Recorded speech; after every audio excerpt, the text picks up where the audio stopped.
আপনার সন্তানকে ডাক্তার বানানোর আগে, ইঞ্জিনিয়ার বানানোর আগে, ম্যাজিস্ট্রেট বানানোর আগে, সাংবাদিক বানানোর আগে, সাহিত্যিক বানানোর আগে আপনার লাখাই টাউনশিপ কাসিমুল উলুম ইসলামিয়া মাদ্রাসায় আপনার সন্তানটাকে 3 বছর পড়ান। আপনার সন্তান 2 জন। আপনার কাছে আমার অনুরোধ থাকবে, আপনি একজনকে দ্বীনি শিক্ষায় শিক্ষিত করেন, আলেম বানান, হাফিজুল হাদিস বানান, শেখুল হাদিস বানান, আলেম বানান। আরেকজনকে আপনি জেনারেল শিক্ষায় শিক্ষিত করেন, সমস্যা নাই। তবে যাকে আপনি জেনারেল শিক্ষায় শিক্ষিত করবেন তাকে আপনি তার বয়স যখন জন্মগ্রহণ করার পর তার বয়স যখন 7 বছর হবে তখন সর্বপ্রথম তাকে 3 বছর মাদ্রাসায় পড়াবেন।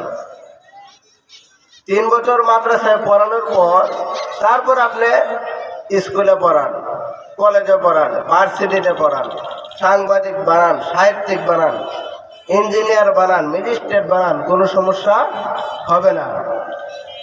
3 বছর যদি আপনার সন্তান লাখাই টাউনশিপ কাসিমুল উলুম ইসলামিয়া মাদ্রাসায় পড়ে তাহলে সে ইঞ্জিনিয়ার হওয়ার পরও রডের বদলে বাঁশ দিবে না, ঠিক না?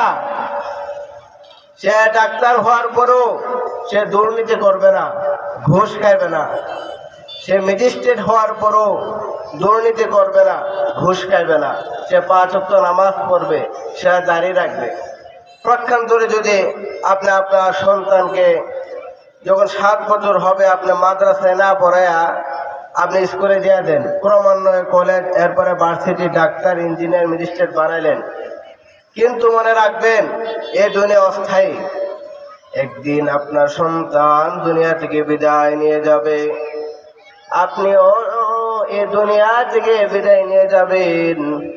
হাসরের ময়দানে আল্লাহ আপনার সন্তানকে বলবে, বান্দা তোমার আমল নামায় 1 ওয়াক্তের নামাজও নাই, তুমি মুসলমান কালিমা পড়েছো,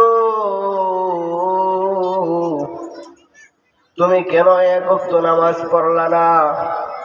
আপনার সন্তান জবাব দেবে, আল্লাহ